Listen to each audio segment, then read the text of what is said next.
현무-6 미사일은 대한민국의 자주국방과 상호 확증 파괴 전략에 최적화된 전략적 무기 체계입니다. 한국의 미사일 개발 수준은 2000년대 초반부터 시작되었으며 짧은 역사에도 불구하고 기술적 자립과 예산, 인력 면에서 세계 상위권을 달성하였습니다. 누리호 로켓 개발과 함께 ICBM 핵심 기술인 300톤급 로켓 엔진을 확보하였으며 이는 현무 미사일의 사거리를 증가시키는 데에도 적용됩니다. 유사시 현무 미사일의 1단, 2단, 3단을 결합하면 전략 핵미사일로 전환이 가능합니다. 현무 미사일은 최대 9톤급 탄두를 탑재할 수 있으며 이는 기존 미사일 강대국들의 핵탄두 성능과 동급입니다. 특히 러시아와 미국의 대륙간 탄도미사일, ICBM과 비교해도 손색 없는 수준으로 발전하였습니다. 한국은 SLBM, 잠수함 발사 탄도미사일까지 보유하고 있으며 핵미사일 기술력을 확보할 여건을 충분히 갖추고 있습니다. 미국과의 미사일 지침이 폐기됨에 따라 이제 한국은 완전히 합법적으로 장거리 탄도미사일을 개발할 수 있습니다. KRE 로켓 엔진 기술과 3단 고체 로켓 추진 기술을 확보하여 6,000km 이상의 사거리를 가진 ICBM 개발이 가능합니다. 누리호 로켓은 우주위성 발사체로 개발되었으나 핵탄두를 탑재할 경우 대륙간 탄도미사일로 활용될 수도 있습니다. 이로 인해 중국은 한국의 미사일 개발을 경계하고 있으며 한국이 전략사령부를 창설함에 따라 핵무기 보유 가능성을 더욱 신경 쓰고 있습니다. KF-21 보람의 전투기의 실전 배치가 진행되면서 한국 공군력 또한 강력하게 증강되고 있습니다. KF-21 전투기는 스텔스 기능을 탑재할 예정이며 함재기 버전도 고려되고 있습니다. 미국의 F-35B 도입 여부를 검토하는 가운데 한국산 전투기를 독자적으로 개발하여 항공모함에 배치할 가능성이 커지고 있습니다. 현대중공업의 경항공모함 개발과 맞물려 한국의 공군 및 해군 전력이 급속도로 강화되고 있습니다. 한국은 이제 세계적인 군사 강국으로 도약하고 있으며 자주국방을 실현할 능력을 갖추고 있습니다. KF-21 스마트 팩토리 시스템을 활용하여 자동화된 생산체계를 구축하고 있으며 이는 해외 전투기 구매자들에게도 큰 주목을 받고 있습니다. 한국의 방산 기술력은 세계 최상위권으로 평가받고 있으며 미래 군사기술 개발에 있어서도 지속적으로 발전할 것입니다. 앞으로도 대한민국의 군사기술 발전이 세계적으로 인정받기를 기대합니다.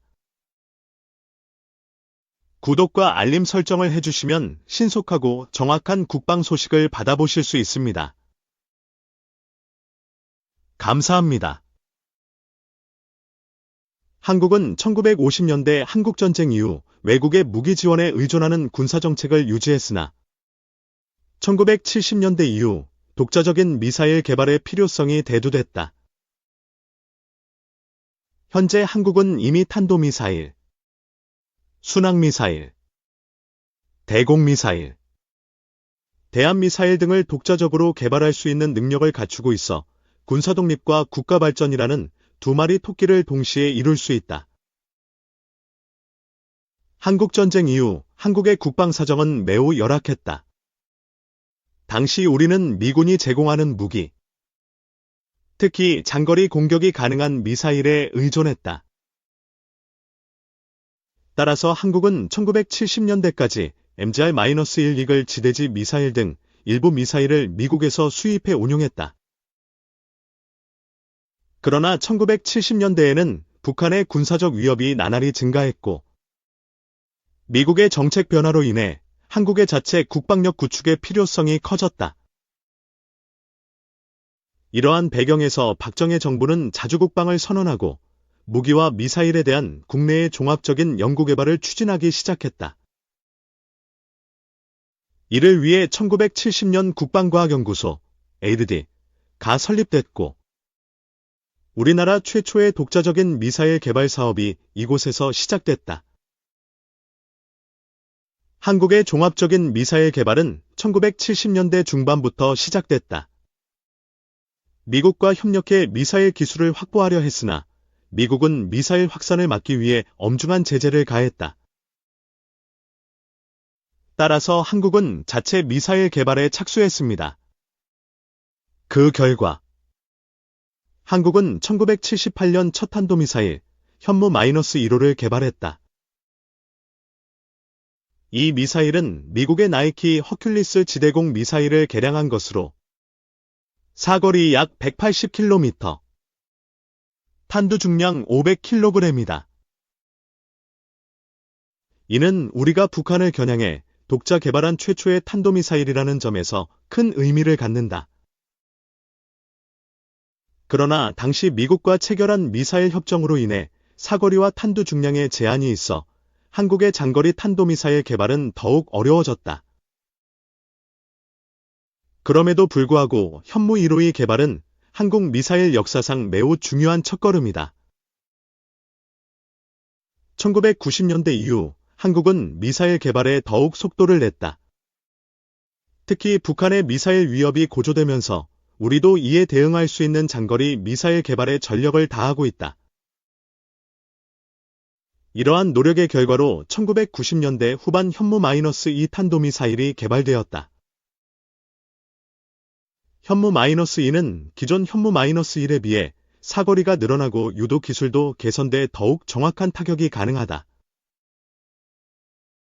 이 미사일은 2000년대에 정식 배치를 시작했으며 오늘날에도 개선된 버전이 계속 개발되고 있습니다. 한국은 탄도미사일 외에도 정밀 타격이 가능한 순항미사일 개발에도 주력하고 있다. 그 결과 2000년대 중반 현무-3 순항미사일이 등장했다. 현무-3호는 적의 레이더 탐지를 회피하기 위해 지형을 따라 저고도로 비행할 수 있는 사거리 500에서 1500km의 장거리 순항미사일이다. 이는 북한과 주변국에 대한 전략적 억지력을 구축하는 데 중요한 역할을 하며 우리 군이 현대전에서 필수적인 정밀 타격 능력을 확보할 수 있는 기회를 제공한다. 북한의 미사일 위협이 계속되자 한국은 KAMD, 한국형 미사일 방어체계, 구축에 착수한다. KAMD는 천궁, L3, 패트리어트 미사일 등 한국이 독자적으로 운영하는 방어체계다. 이로써 한국은 탄도미사일 방어 능력을 확보하고 적의 미사일 공격을 효과적으로 억제할 준비를 하고 있다. 2020년대에 들어 한국은 더욱 강력한 미사일을 개발하기 시작했다. 특히 2020년 발사된 시아누-4분 탄도미사일은 사거리 800km 이상, 탄두 중량 최대 2톤에 달하는 강력한 성능을 갖고 있다. 이는 이제 한반도 전체는 물론 중국, 일본, 러시아 일부 지역을 공격할 수 있는 능력을 갖게 되었음을 의미합니다. 한국의 미사일 기술은 세계 수준에 도달했다. 2022년 한국은 현무-5 탄도미사일을 발사하며 국방력을 강화하겠다고 다시 한번 밝혔습니다.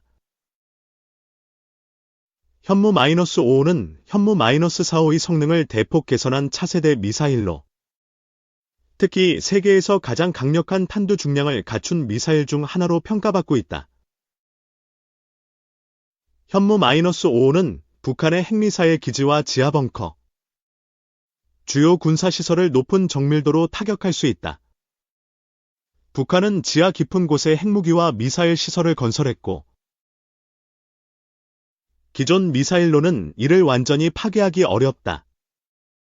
그러나 현무-5의 초강력 탄두는 지하 깊은 곳까지 침투의 핵시설을 파괴할 수 있다. 군이 북한의 미사일 발사를 선제 공격하기 위해 킬체인 전략을 펼치고 있다. 현무-5는 킬체인의 핵심 전력으로 북한의 도발 시 즉각 대응할 수 있도록 설계됐다. 특히 고체 연료 방식이기 때문에 발사 준비 시간이 짧고 유사시에도 신속하게 대응할 수 있다. 현무-5는 북한에 대한 전략적 억지력은 물론 주변국에 대한 전략적 억지력으로도 활용될 수 있다. 공식 순항 범위는 공개되지 않았지만 일부 분석가들은 3,000km 이상에 도달할 수 있다고 말합니다. 이 경우 중국, 러시아 일부도 포함될 수 있다. 따라서 현무-5는 한반도뿐만 아니라 동북아 전역의 군사균형에 영향을 미치는 중요한 무기체계라고 할 수 있다. 극초음속 미사일은 마하5, 음속의 5배 이상의 속도로 비행하며 기존 미사일 방어체계를 제압할 수 있는 차세대 전략무기다. 현재 미국, 중국, 러시아가 모두 연구개발 경쟁을 벌이고 있고 한국도 자체 극초음속 미사일을 개발하고 있다. 국방과학연구소 (ADD는) 한국형 극초음속 미사일을 2020년대 중반 배치할 예정이다.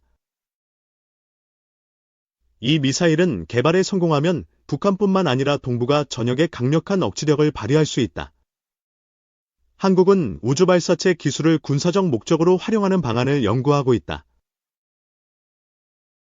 특히 북한과 주변국의 위협에 효과적으로 대처하기 위해 군용 정찰위성과 장거리 미사일 체계를 구축하는 계획도 진행 중이다.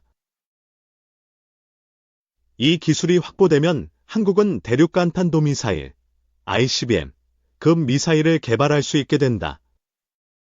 즉, 한국의 미사일 기술이 세계 수준으로 도약하고 있다는 뜻이다. 현무-5 개발은 한국이 글로벌 미사일 강국으로 도약하는 중요한 전환점이 된다. 현무-5는 강력한 탄두 중량과 초정밀 유도 시스템을 갖춰 북한의 핵미사일 위협을 효과적으로 억제할 수 있는 핵심 무기다.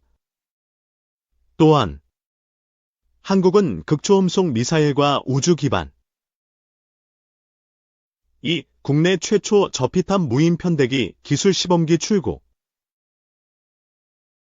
국방과학연구소 (ADD와) 대한항공이 25일 부산 대한항공 테크센터에서 저피탑 무인 편대기 LOW 어브저버벨 윙먼 웨이브 시스템 기술 시범기 1호기 출고 기념행사를 개최했다. 이번 출고는 국내 최초로 유무인 복합 항공체계를 실증하는 사례로 미래 항공작전의 혁신적 변화를 불러올 전망이다. 저피탑 무인 편대기는 레이더, 음향, 광학 장비로부터 탐지될 확률을 최소화한 스텔스 무인기로 유인 전투기와 함께 작전을 수행할 수 있도록 설계됐다. 전파를 흡수하는 특수도료와 설계 기술을 적용해 적의 탐지를 피하면서도 정찰, 전자전, 정밀 공격 등의 임무를 수행할 수 있다. ADD와 대한항공은 방사청의 미래도전 국방기술 사업의 일환으로 2021년부터 연구개발을 시작했으며 2027년까지 개발 완료를 목표로 하고 있다. 올해 말에는 기술 시범기의 초도 비행 테스트를 진행할 예정이며 이후 유인기 조종사가 공중에서 직접 무인기를 통제하는 유무인 복합 비행 시험으로 발전해 나갈 계획이다. 대한항공은 유인 전투기 1대가 무인기 서너 대와 편대를 구성해 협력 작전을 수행하는 유무인 복합체계를 개발하고 있다. 유인기는 무인기를 지휘 통제하며 무인기는 감시 정찰, 전자파 교란, 정밀 타격 등의 임무를 수행해 유인 전투기의 전투력을 극대화할 수 있다. 국방과학연구소 (ADD는) 2021년까지 비행체용 전파흡수 구조 기술 레이돔 기술 안테나 내장 일체형 구조 경량 전파흡수 도료 등 무인기용 저피탐 기술 4종을 독자 개발했다. 이 기술들은 2016년부터 2021년까지 방위사업청의 선도형 핵심 기술 사업을 통해 확보된 성과로 국내 연구진이 자체적으로 축적한 기술력이라는 점에서 의미가 크다. 이번 출고 기념행사에는 이정석 국방과학연구소 부소장, 정재준 방위사업청 미래전력사업지원부장,